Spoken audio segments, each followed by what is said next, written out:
It's that time. It's our Business tip of the week. That's right. You need to know the business tip of the week, and we've got one for you.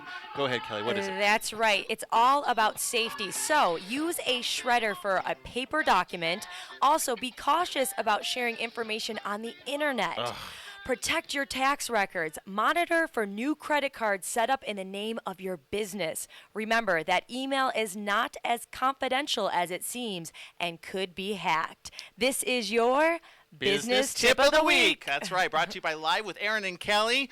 Every week, Thursday, between 11 and 12. And you can watch always replay. Just go to our Facebook.com, Aaron M. Sanchez, or Kelly V. Dolan, and you'll see our posts right there. Now, we have with us, I'm privileged to announce, we have Jesse Torres from Pan American Bank. And Jesse Torres, I mean, this guy has experience galore. I mean, he's got over 20 years of experience working with huge banks, and he's helping a community bank. Jesse Torres, are you on the line with us? Hey, Aaron, I'm right here. Hey, Great. Jesse, thanks for joining us. Hey, Kelly, how's everyone doing? Good, good. We're so happy to have you today. Now, I just want to tell everybody, Jesse isn't only. Sometimes people think of a banker and they think, I'm sorry, Jesse, but this is the stigma is you think of a guy in a suit, doesn't get down with the employees, doesn't hang with them, kind of stays in his lofty office. But Jesse's exactly the opposite. You would think he's one of the workers. Very he gets social. down and dirty. Yeah. I was once quoted as someone who most closely resembled your 8th grade math teacher. So I don't know if that's a good thing or a bad thing. Yeah, Jesse, you can check him out. Actually, you have a site. Your site is jessetorres.com, I believe, Torres, right? Yeah, that's correct. And now, Jesse, tell us, we're talking about business. I just want to point out, your bank was able to deal with foreclosures in a very positive way. What happened there?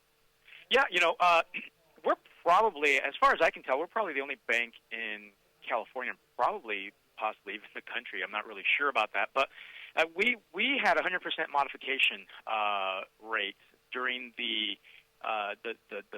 the midst of the crisis. We had folks. Our bank has traditionally been a 1 to 4 family lender, and we've been around for 47 years. And throughout this entire mess that we're now hopefully seeing the tail end of, we were able to modify every single one of our borrowers and keep those folks in their home rather than go through the costly for everyone, for the borrower and for the bank, the costly process of foreclosure. And so it's something we're really proud of. I have to applaud that. I mean, again, you don't hear of that. You're so used to hearing of foreclosures and done by the bank, but you guys worked with everybody. Now, you have a special interest there. You're in the bank. You have several locations. One's in East Los Angeles. Yep, we have 2 in East LA, actually, and 1 in Santa Ana. Right, and you've been able to work with the community. Now, how is a big bank different than a community bank? Because everybody's telling us, go to credit unions, go to community banks. What's the difference? For the most part, banks are commodities. I tell people, look, your checking account with us works exactly the same as it does with any other bank, whether it's big or small. And the same, is true of your savings or your CDs. You earn typically the same amount of interest, and it accrues in the same way. The real differences between community banks and the larger banks is really, we have people on the pavement, people that break bread with you on a daily basis, that hang out with you, that really know your story better than a credit report does, or better than someone across the country can determine. And so the advantages, particularly when you're on the borderline, the advantages of working with these community banks that you have a relationship with is that they're many times able to make a call in your favor because they have a lot more qualitative information than one of the larger or non-local banks does. Now, and you guys do a great job at getting that information dispensed. You hold workshops regularly. I know you conduct workshops even for businesses, right, on social media. What's that about? Yeah. So most recently, and we're planning another one in the coming weeks. But I just finished up a social media boot camp for State Controller Chang, and we had sold out event. We had all the local small businesses that were interested in utilizing social media to grow their business there, and it was it was a 5-hour long event, and there wasn't one person that walked out of there saying that they didn't get a lot out of it, and including myself. I tell you, when you do these things, you learn new stuff every time. So it's really beneficial for me as a, what I consider myself to be a small business consultant in a sense, and it was beneficial for the small business community as well. And so, like I said, we're looking forward to doing this again probably in the next 3 weeks. Now, what's going on with loans and what are some of the things that businesses and especially small businesses can take advantage of? And I want to point out, what is the size of a small business that you would take care of? Like what's the dollar amount that you would loan out? Yeah, the beauty of us is that we bank. I like to say we bank those small businesses that no one else likes to, and that's really your mom and pop shop. We specialize in loans under $1 million, and most of the larger banks, their sweet spot is in the $5 to $10 million range, and so a lot of our small businesses, particularly the businesses that are generating the new jobs in this still struggling economy, these are not $5 million borrowers. These are folks that need $100,000, $200,000, $300,000, to open up a new location or to bring in some new equipment or whatever it might be. And unfortunately for these small businesses, the loans that they seek are too small for the big banks to handle. And so what we do is we specialize in those types of businesses. We have a great team that works very closely with them, and in many cases we're able to help out. In some cases when we're not, we're actually able to provide them with some counseling to get if it's getting their books in order, if it's getting other aspects of their shop in order, so that they can come back around and make a better application next time around, or possibly even shop it to someone else who is looking to make that type of loan. And that's interesting. Again, people think that it's just that bank that's going to make the loan, and some of them don't. I'm assuming maybe the bigger ones don't want to farm it off to another agency, but you guys have the willingness to work with other agencies or other bank institutions, right? Oh yeah, and we have an extremely close relationship with the Small Business Development Center, the SBDC, and so these are folks that are in the business specifically in the business of helping these small businesses, and they do it through technical assistance, through referrals to other lenders. There's a thinking out there that small business loans equal SBA loans, and those right. are two very different ideas. How are they different? Well, so the SBA loan is a government program, and unfortunately, in a lot of cases, in order to qualify for an SBA loan, you have to jump through a heck of a lot of hoops. And, we've noticed with our small business customers in particular, that they're great bakers, they're great restaurateurs, they're great tire repair or auto repair shops, but they're not the greatest accountants. And so, when you work with an organization such as the SBA, and I fully believe in the SBA program, but the problem is unless someone has had some form of technical assistance in advance, they're not going to know exactly what they're going to need before they walk into an SBA shop or apply for an SBA loan. And so in a lot of cases, if that's what they're looking for, we kind of tutor them on how to get it set up. But in other cases, we're able to make a more conventional small business loan, not to be confused with an SBA loan, and get them out the door with their funding. So, there's no two deals that are alike. Every deal is different, like every business is different. Right. And so the key is really to kind of, if you think you're going to need some capital to grow your bank, if you've got a business that's doing well, but can use a little turbocharging, get in and speak with a banker or your banker or even the SBDC early enough, well before you need that funding, so that you can take advantage of it when the time is right. And this way, you get your ducks in a row, you get all your paperwork filed. If you have to go out and hire an accountant, you can do that with enough time, so that you can take advantage of these opportunities. And I tell you, the economy is still struggling, but for small business owners that are planners, that are smart, this is a great time for them, because they're able to take on the business from other businesses that haven't been planners, that haven't been taking advantage of the opportunities that come up. So, so my advice to them is get in early, start talking to some folks, get some technical assistance. By all means, get the technical assistance, and start down that road. I think that's a great point, because you guys have, I know you have one of your consultants, Jose Juan Vega. I happen to know him from the past. He's working for some other very big banks as well, and he's come to you guys. You guys, however, recruited him. I don't know how that happened, but I know that he works on a very personal level. I mean, I know he's worked with landscapers that knew their business but didn't know how to put a business plan together. Oh boy, I tell you, Jose Juan, that has been the coup of the year for me. We managed to grab this guy from from an organization that I won't name. But yeah, I mean, you named it. This guy is the best, and when it comes to being able to analyze a business situation and kind of give you just the truth. Here's where you are. Here's what you need to do, and then here's some ideas on how you can go about doing it. There's no one better than he is, and so when we reached out to him and made him an offer, he knew of us. He'd heard of us. He'd worked with some of the folks in our organization, and he saw it as a great opportunity to become part of something special. Something that aligned with his personal mission, which I'm incredibly thankful for, because I tell you, people like this are one in a million, and when we were able to grab him, we jumped.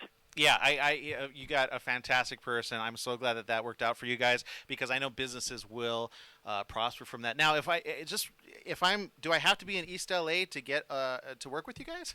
No, not at all. In fact, we're headquartered in East LA, and we've got, like I said, an office in Santa Ana as well. But we'll lend anywhere, typically anywhere in LA, Orange County, and the Inland Empire. And so, so our folks will travel, will come to your business, wow. And so we just want to help. The issue is, unfortunately, with the economy the way it is, in the past maybe we had to take a look at 20 deals to immediately be able to fund one. With the economy the way it is, we're having to look at more deals now. And so what we've done is we've expanded our footprint pretty substantially, including into the Riverside, San Bernardino area, and further south into Orange County, because we need to make sure that we can service those businesses that other banks are abandoning. And so if it's a good fit for us, and if it's a good fit for the small business, we do everything in our power to get those deals done. Well, it's definitely worth a check. I know from experience, they also reach out to the community and the children. They give some great financial literacy. Can you just comment on that, on how you've been able to touch the children in the local community? Yeah, absolutely. This is probably one of my proudest projects. So, Aaron, East LA is an area that has a very high dropout rate. Over 50% of our high school kids in the local high schools here drop out, and as a result, they don't go on to college and don't have a strong economic future. And so what we've decided to do is we've decided to kind of start at the earliest stages. And what we do is we've learned, research has found that youth that have a savings account in their name are 7 times more likely to go to college than youth that don't have a savings account in their name. And and there's various reasons for that. But essentially, the bottom line is it creates a sense of self-efficacy, pride in themselves. They get a sense of being able to achieve, to accomplish, and this carries on to other parts of their lives. And so what we said is, we need to do what we can to build the next generation of bankable residents. If we don't do our part in nurturing and in growing the community into a viable, bankable community, then there's going to be nothing for us to do. And we've been here for 47 years. We want to be here for another 47. And so what we've done is we said, let's go ahead and eliminate all the barriers to entry. And so we just developed this youth savings account. There's no minimum balance, no fee of any sort, and we put in the first $5 in the account.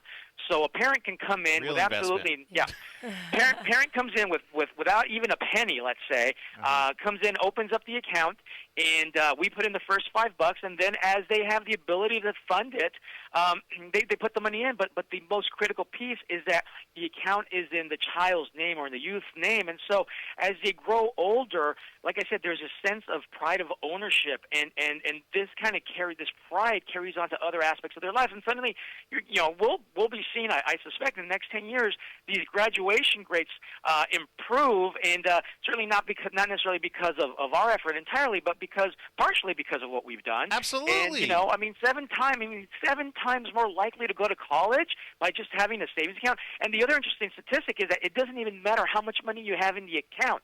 It doesn't even matter what the income is of your family. They controlled for all these variables, and they said, no, it's just the fact that a kid has the account in their name that creates this phenomenon. And so, hey, it's an investment on our part. It's a long-term investment. But I tell you what, in 10, 15 years, when these kids are in high school, graduating from high school, we've created a community that is now going to need, college loans, auto loans, their first home loan, their first small business loan, and who are they going to look to get these loans? Well, we're hoping that they say, hey, you know what? I remember 10, 15 years ago, that bank was there for me, got me started, and they may not recognize the role that we played, and I certainly would hope that we played a major role, but we'll be there for them, and hopefully they'll be there for us as well.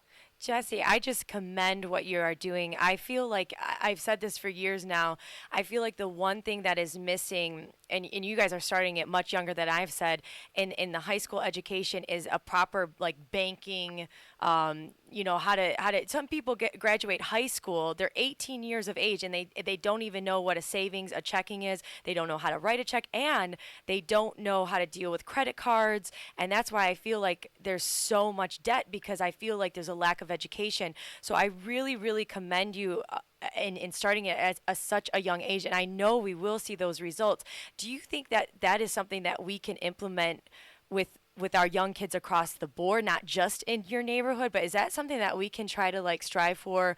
Yeah, how would a bank do that? How would they I don't know. I just feel like what you're doing is so important, and I feel like it should be something that's done. A national program. A national program, actually. That's a great point and a great observation, Kelly. And we actually are in the process of creating a campaign. We're working very closely with LAUSD President Monica Garcia. We're working very closely with all the local schools, with the nonprofits, and the parents in the community. And we're actually in the process of putting together a video that our intention is to get it in front of the president, and to get the president out in the open in a press conference to speak to the importance of financial literacy education in the schools. Currently, financial literacy education is not taught in our schools. Our kids go through school. They learn all of these concepts. And they don't learn... Yeah. They don't learn money. I didn't learn savings too well. I spend everything. It's the one thing that, it's a very important thing. It's something you're going to use the rest of your life. Absolutely. Even the class valedictorian of every single high school, though they may graduate with a 4.4 GPA, go on to the best university in the college, will have no idea on how to balance their checkbook. Wow. Yeah. And so, we need to make sure that financial literacy is taught in the classroom at the earliest stages. And what I'm talking about is I'm talking about starting at kindergarten and teaching them the idea of savings, of needs versus wants, of creating a budget. And as they get older, they start acting in a positive way. We become a society of asset builders instead of asset spenders. Instead of getting $1 today and spending $1.25 tomorrow, we get $1 today, we pay ourselves first, put a little money in the bank, and then we go and we spend it. But at least we know that tomorrow we're going to have a little something left over for ourselves, for the future. Here, and I tell this story all the time. So our bank has been around for 47 years. We were founded by this little woman. If you saw her, you wouldn't think anything of her. But this gal started this bank in 1964. But before she started this bank, she started something called Ramona's Mexican Food Products, and which is awesome. They make great burritos. I love them. I have them at least once a week. And she started that company in the 40s and early 50s with a $500 investment that she scrounged up, saving her pennies, dimes, nickels, everything. She was only able to start that company, which led to her starting Pan American Bank, because she had a little bit of money in the bank, and that created opportunity. An opportunity came up to start a business. She started it. She invested that $500 she had saved, and now she rests comfortably in her beautiful Los Feliz home, telling us, pushing us around, telling us what to do at the age of 87 years old. But the point is, she created opportunity. She had some money in the bank to take advantage of an opportunity to start a business. That business took off, resulted in Ramona's Mexican Food Products, resulted in Pan American Bank, and all her other many ventures that she has outside of my knowledge. And it was simply because at a young age, she decided to save a little bit of money. She was a woman entrepreneur. She was a woman entrepreneur. She was the woman entrepreneur. Yeah. Let's get that straight. Awesome. Yeah. Thank you so very much, Jesse, for taking some time. I know he literally fit us into his schedule. He had an 11:30. Thank you so much, Jesse. This He's is even over so time. great. So thank you so very much, Jesse, for speaking with us, and I'm sure we'll have you back. Absolutely. Talking about the additional success you guys are having. Sounds great. Thanks for having me, guys. Thank Thank you. you. Can you Bye-bye. see why I had him on? Because Yeah. I mean, his passion is really there. I mean, Yeah. that's heartfelt, and that's the type of person he is. I love it. I just love the personal connection that they try to have with their bankers as well as what they're doing in the community. I mean, it's just very rare that you see that, and I think it's something that we do need to have on a national level. I think it's awesome. And we are going to come back. We're going to come back with Jonathan via Iscusa. He's going to help with us understand social media, how to implement it, and make it work for your business because he's already made it work for his business.